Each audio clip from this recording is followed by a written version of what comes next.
Jung's most unsettling discovery wasn't about illness, madness, or delusion. It was about perception, specifically what happens to people who see what others cannot. In his clinical work, Jung documented men and women with what he called differentiated perception. These were individuals who could notice micro-expressions invisible to most, sense unspoken tension in a room, detect lies without effort, and even grasp unconscious patterns that held groups together. They could see through social masks like glass, and that ability came at a price. Jung called it dangerous, not because these individuals were unstable, but because reality was too visible to them. He noticed a tragic pattern. They became exhausted, isolated, and unable to maintain ordinary relationships.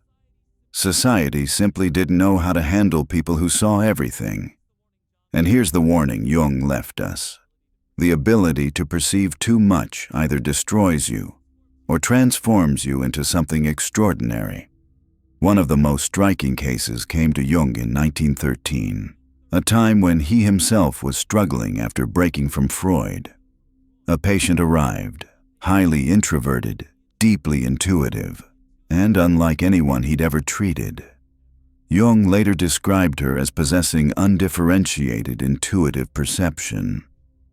She could step into any room and immediately sense the hidden psychological atmosphere. Who was smiling to hide despair? Who resented another in silence? Who was secretly falling apart? Her ability was uncanny, almost frightening. Jung wrote in his notes, "The patient displays an extraordinary capacity for perceiving unconscious contents in others, but this faculty appears to cause her considerable distress rather than advantage." It wasn't that she was wrong. In fact, her observations were remarkably accurate. But that accuracy was precisely her curse. She couldn't tolerate small talk because she felt the falseness in every casual word. Friendships fell apart because people felt too exposed around her. Jobs collapsed because her presence disrupted the unspoken agreements that allow groups to function. Jung realized he wasn't treating a delusion. He was witnessing what happens when the unconscious becomes too conscious. When someone's perception sharpens so intensely that social survival becomes nearly impossible. He documented her speaking about people with eerie clarity, describing hidden motives that turned out to be true when he followed up. This wasn't psychosis. It was consciousness pushed beyond the threshold most people can handle. But Jung soon discovered something even more disturbing. This gift, or curse, didn't just make life difficult for these people. It pulled them into something he called participation mystique. Their finely tuned perception made them absorb not only what was said, but the entire unconscious atmosphere of the people around them. In his Red Book notes, Jung wrote, "There are those among us whose psychic apparatus is so finely tuned that they absorb not merely conscious communications, but the entire unconscious atmosphere of their environment." What does this mean in today's language? It means these people became emotional sponges, carrying not only their own burdens, but everyone else's unspoken struggles too. Modern psychology supports Jung's observation.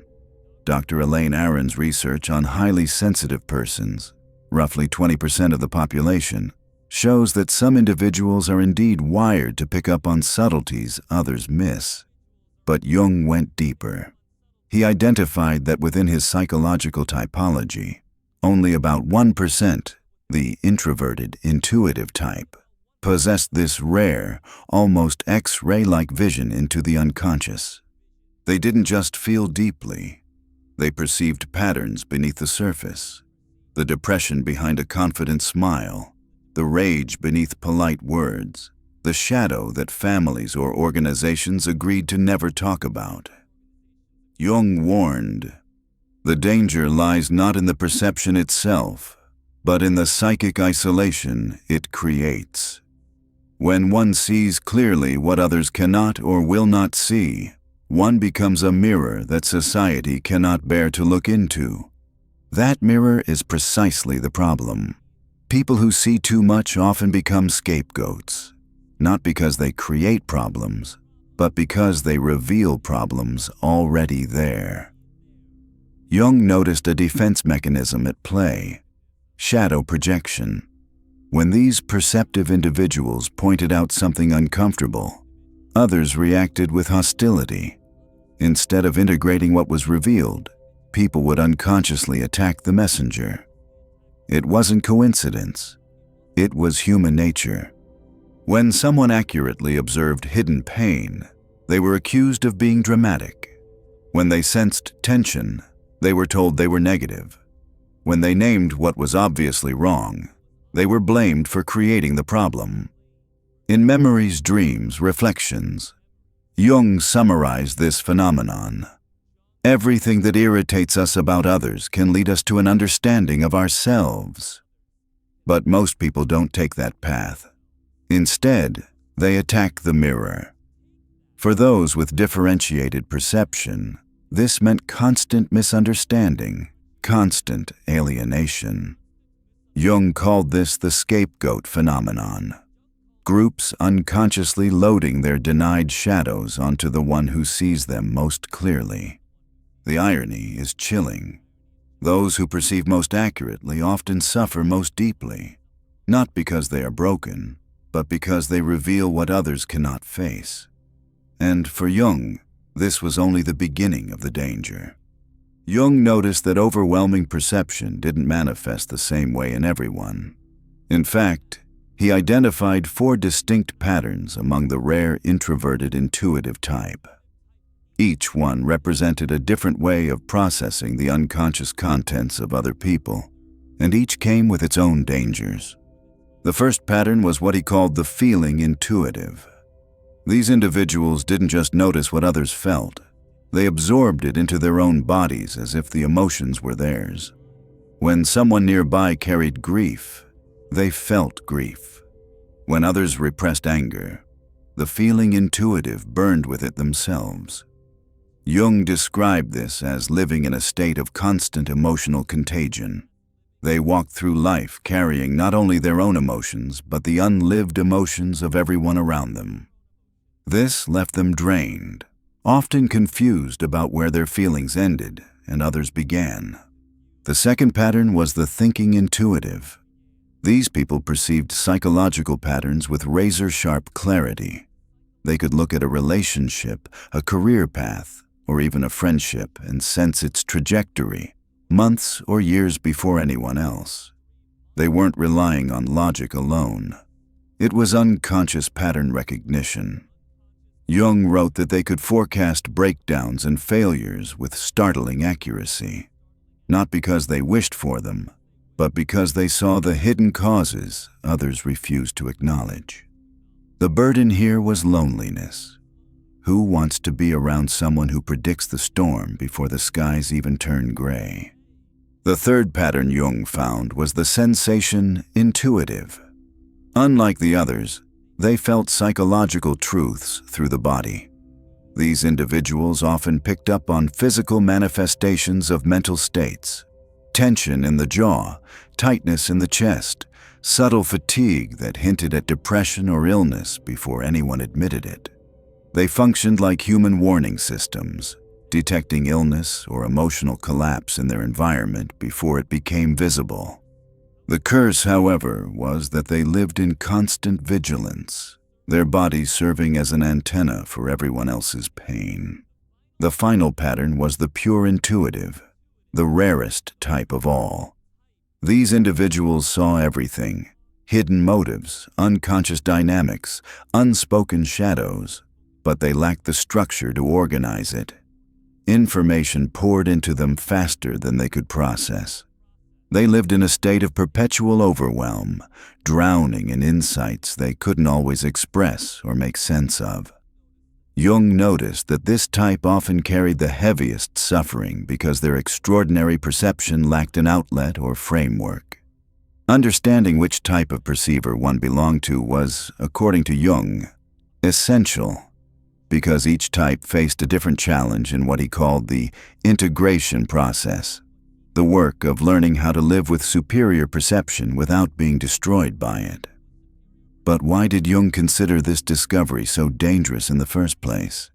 Because he realized that without integration, heightened perception came with three devastating risks. The first danger was collective unconscious disruption. Every group, whether a family, a company, or a nation, functions by agreeing, often unconsciously, on what truths will be ignored for the sake of harmony. The perceptive individual violates these unspoken contracts just by being themselves.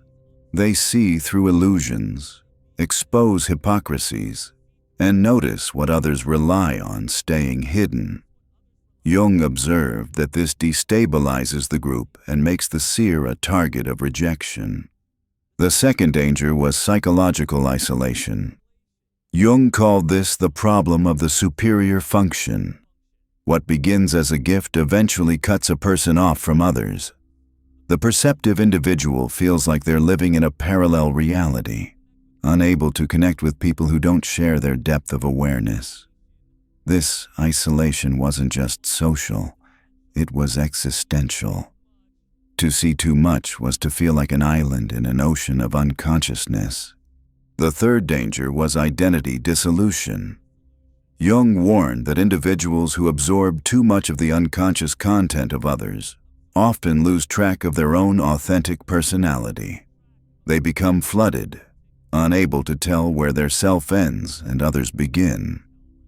He referred to this as participation mystique, emerging with the collective unconscious that dissolves personal boundaries. This wasn't just social exile. It was the threat of psychological annihilation. For Jung, these risks explained why so many of his perceptive patients struggled, not because they were weak, but because they carried a level of consciousness that society had no space for. His solution was the individuation process, a structured path to help such individuals hold on to their identity while engaging with the unconscious material they inevitably perceived. Jung taught that the first step was recognition and differentiation, learning to identify what belonged to oneself and what was unconsciously absorbed from others. Without this discrimination, there could be no development. To practice this, Jung instructed patients to spend time in solitude daily. Only by creating space away from the psychic noise of others could they begin to hear their own inner voice clearly. The second step was shadow integration. Jung noticed that those who saw the shadows of others most clearly often struggled with their own. By confronting their personal selfishness, envy, or cruelty, they reduced the intensity with which they reacted to these qualities in other people. Instead of being disturbed or overwhelmed, they could see clearly without judgment. The third step was conscious participation, learning to interact with others' unconscious material without being consumed by it. Jung described this as building psychological containers, a way to hold others' pain temporarily while remembering it wasn't theirs to keep. The individuation process was Jung's way of turning dangerous perception into something sustainable, even transformative. Without it, he believed, the gift of seeing what others don't would ultimately destroy the one who carried it. Jung understood that theory wasn't enough. To truly grasp the weight of this dangerous perception, he studied real lives. People in history whose extraordinary insight either shattered them or transformed them. These cases showed the difference between integration and collapse. One of the most powerful examples was Friedrich Nietzsche. Jung admired Nietzsche's brilliance, but also saw him as a warning. Nietzsche's perception cut through the illusions of religion, society, and morality with devastating clarity. He saw truths others weren't ready to face. But Jung believed Nietzsche never learned to integrate what he saw.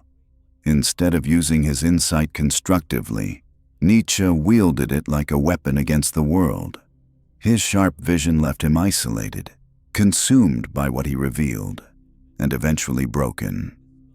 Jung described this as identification with a superior function, when a person fuses with their gift rather than balancing it within a whole personality. The result is inflation, where perception no longer serves the individual but instead destroys them from the inside out. In contrast, Jung found inspiration in Meister Eckhart, the medieval mystic. Eckhart, too, had extraordinary perception. He saw spiritual and psychological realities that others could not. But unlike Nietzsche, Eckhart expressed these insights with compassion and humility. He didn't use his vision to attack or dominate, but to nourish others. Jung admired how Eckhart transformed his superior perception into wisdom, offering it in a way people could receive rather than resist. Jung called this conscious humility, the recognition that one's gift isn't meant to elevate oneself above others, but to serve collective growth. Jung's most personal case, however, was his own. After his break with Freud, between 1913 and 1919, Jung went through what he called his confrontation with the unconscious. He recorded this period in the Red Book, describing visions and experiences so overwhelming that he feared he was on the edge of psychosis. His superior perception of unconscious contents nearly destroyed him. The only thing that saved him, Jung later wrote, was his ability to approach these experiences scientifically, to analyze and integrate them through his work with patients. Through that struggle, Jung realized something profound. The overwhelming perception wasn't a pathology. It was an evolutionary step in consciousness.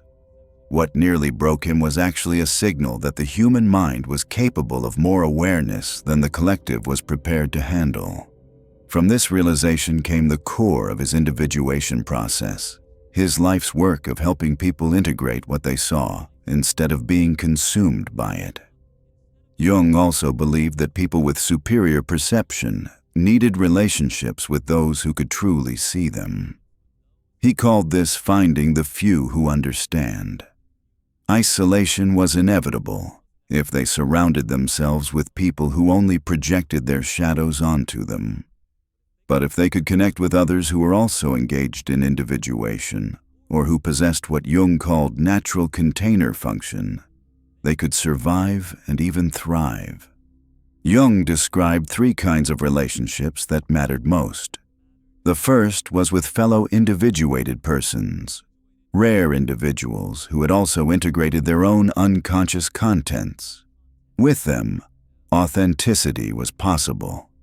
There was no need to hide perception, no risk of being scapegoated, because both people shared the same depth of consciousness. The second was with those actively working on themselves.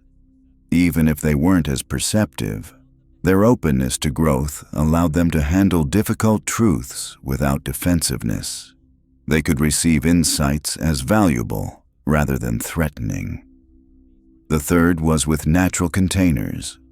These were individuals who might not have superior perception but possessed maturity, resilience, and stability. They could hold space for unconscious material without fear or collapse. Jung observed that these people often emerged after enduring life's hardships, developing the ability to witness pain without being undone by it. But Jung warned that not everyone deserved access to one's perception. He advised a gradual revelation protocol. Start with small, gentle observations. Watch how people respond. Do they become defensive, or do they become curious? Do they ask questions, or do they attack? Only then should the depth of perception be shared more fully. And always, Jung said, frame insights as offerings, not pronouncements. The goal was not to be right, but to serve understanding. For Jung, the lesson from Nietzsche, Eckhart, and his own confrontation was clear. Superior perception alone was not enough. It had to be integrated, balanced, and shared with wisdom. Without this, The gift turned inward as a curse.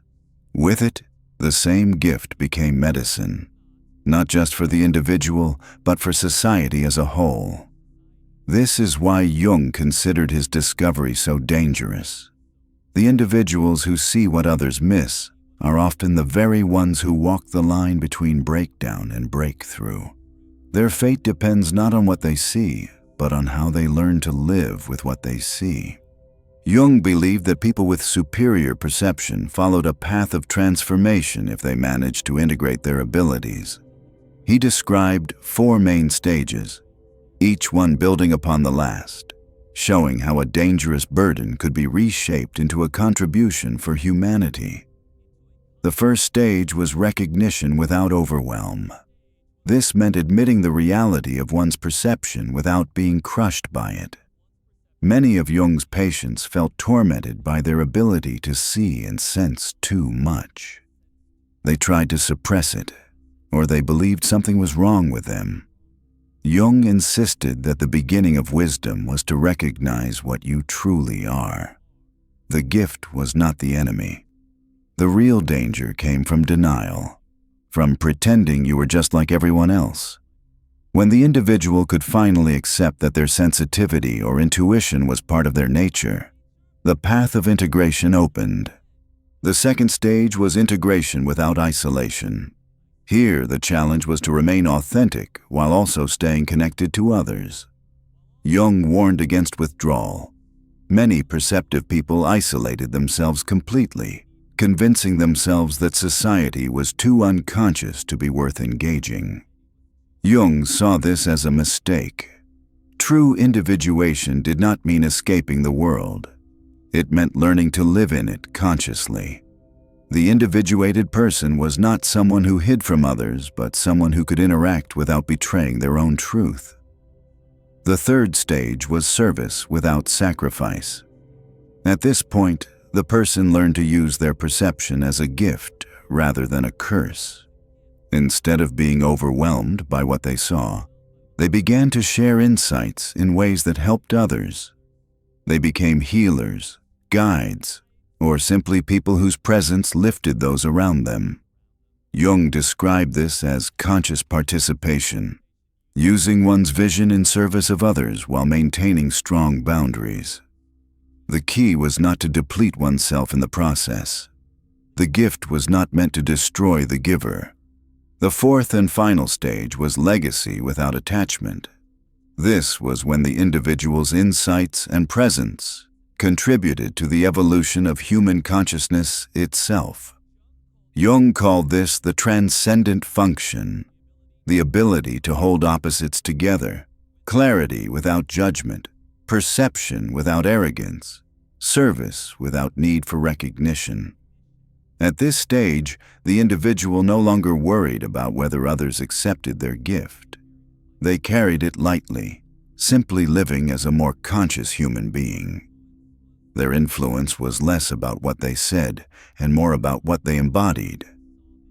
Jung saw this path as essential not only for the individual but for society. He believed that those who could see what others missed were pioneers of consciousness, advancing psychological development before the collective was ready. Throughout history, such individuals often felt alienated. They were mocked, resisted, or attacked. But Jung argued that what they suffered privately often became what the culture would later need. He gave examples of how highly perceptive individuals sensed collective problems before they erupted. Some felt the growing anxiety in society decades before it became visible. Others noticed destructive patterns in relationships, communities, or even political movements that no one else wanted to acknowledge. In his view, their symptoms were often signals of what humanity as a whole needed to face. But the path of transformation was not without pitfalls. Jung warned of 4 traps that could derail the process. The first was inflation. When individuals identified too strongly with their gift, they began to see themselves as prophets or saviors. Instead of integrating their perception, they became possessed by it. This cut them off from others and led to the very isolation they feared. The second was withdrawal. Some used their perception as justification to retreat completely, believing they were above or beyond the unconscious masses. Jung saw this not as wisdom, but as defeat. Avoidance was not integration. The third was over-identification with helping others. Jung observed that many highly perceptive people became addicted to being needed.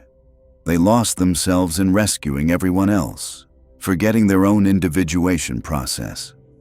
This turned their gift into a role rather than a conscious part of their personality. The fourth was regression.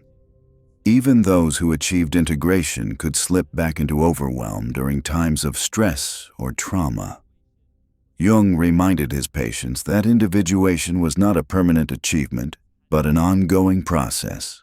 Boundaries had to be maintained, solitude had to be honored, and shadow work had to continue. For Jung, integration was less about achieving perfection and more about developing a conscious relationship with one's own complexity. The goal wasn't to stop seeing deeply. The goal was to see wisely. At the highest level of transformation, perception no longer felt like a curse. It became a natural part of existence, carried without bitterness or pride. These individuals lived with clarity, but also with humility, offering what they saw as a contribution rather than a demand. In this way, their perception became medicine, not just for themselves, but for the collective unconscious of humanity. Remember Jung's patient from 1913, the introverted intuitive who came to him during his own deep psychological crisis. For 3 years, Jung worked with her using what later became his individuation process. Slowly, her life changed. She learned to separate what belonged to her from what she unconsciously absorbed from others. She discovered how to ground herself instead of being swept away by every emotional current in the room. By the end of her journey, she was no longer crushed by her perception. Instead, she had learned how to use it. She eventually found meaningful work as a counselor, where her gift helped troubled people feel seen and understood. She built relationships with those who valued her insights instead of fearing them. Most importantly, she stopped experiencing her perception as a curse. Jung described this shift as moving from dangerous isolation to conscious integration. He wrote that she learned not to see less, but to see more wisely. She became a living example of how this gift, when developed consciously, could transform both the individual and the collective. This, Jung believed, was his most dangerous discovery, that some individuals are born with consciousness that exceeds what the collective is ready to handle. For those people, life becomes a choice between being destroyed by that overwhelming vision or transforming it into wisdom that serves others. The danger is never in the perception itself. The danger lies in failing to build a conscious relationship with that perception. Without integration, superior perception leads to exhaustion, isolation, and despair. But with integration, it becomes cultural medicine, something humanity desperately needs as it evolves. Jung also reminded us that individuals who carry this gift are not broken. They are simply ahead of their time. He urged people not to suppress their sensitivity in order to fit in, but to develop the psychological tools necessary to live with it. The individuation process, discrimination of what is yours, shadow integration, and conscious participation was his answer to turning a psychological curse into a contribution. History, Jung believed, shows us this pattern repeatedly. Individuals with advanced perception appear before society is ready. They see what others cannot yet bear to see. Their lives are difficult, but their struggles become the seeds of future growth. He called them pioneers of consciousness, those who prepare humanity for steps it will one day have to take.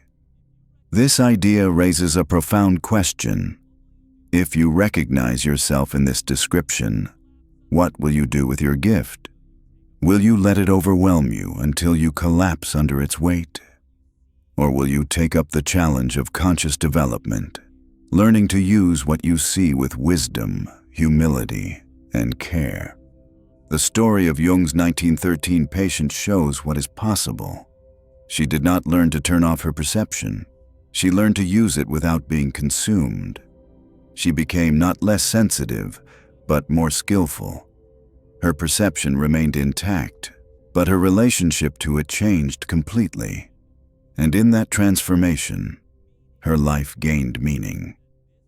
Jung believed that this was the true calling of individuals with extraordinary perception, not to suffer silently, not to hide, but to become examples of what humanity itself will one day need to evolve.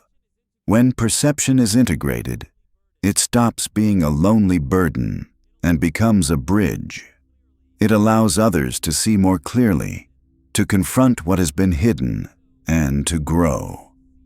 So if you find yourself seeing what others miss, if you are the one who notices the tension no one talks about, who feels emotions that aren't yours, who hears truths hiding under silence, you are not broken. You are part of what Jung saw as the future of human consciousness. Your challenge is not to dull your vision, but to strengthen your relationship with it. Because in the end, Jung's warning was not just about danger. It was about responsibility. Seeing more than others comes at a cost, yes, but it also comes with a purpose. You are here to carry vision into a world that prefers blindness, to bring consciousness where there is unconsciousness, to become, in Jung's words, a pioneer of the living spirit. If you recognize yourself in this description, know that you are not alone. Share in the comments which type of perceiver you feel most connected to. Your story may resonate with someone walking the same path. And if this exploration of Jung's most dangerous discovery spoke to you, subscribe for more deep insights into how psychology can help us navigate the hidden layers of life. You were not born to suffer under your gift. You were born to transform it, to carry it wisely, to offer it when the world is ready. The danger of seeing what others don't is real, but so is the possibility of turning that vision into something extraordinary.